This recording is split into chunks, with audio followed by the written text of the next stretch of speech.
Welcome to Pindar Poetry. We hope you learned something new. In this video, I will explain how to play Roblox on Chrome.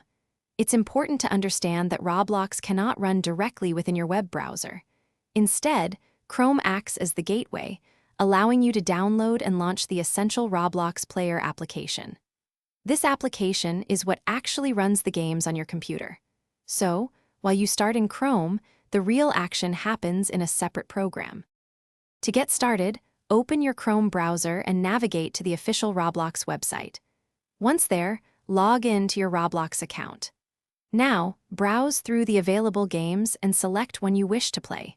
When you click the play button for that game, Chrome will automatically prompt you to download the Roblox player application, which is necessary for gameplay. After the Roblox player, exe file has finished downloading, locate it in your downloads and run it. The installation process is straightforward and typically requires minimal input from you. Simply follow any on-screen instructions.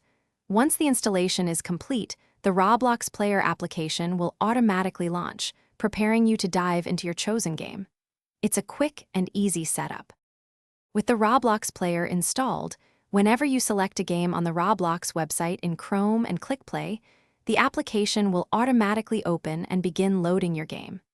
You are now ready to enjoy the vast world of Roblox. For future sessions, the process will be even faster, as the player is already on your computer, making it seamless to jump into new adventures. Thanks for watching. Consider subscribing if we helped you.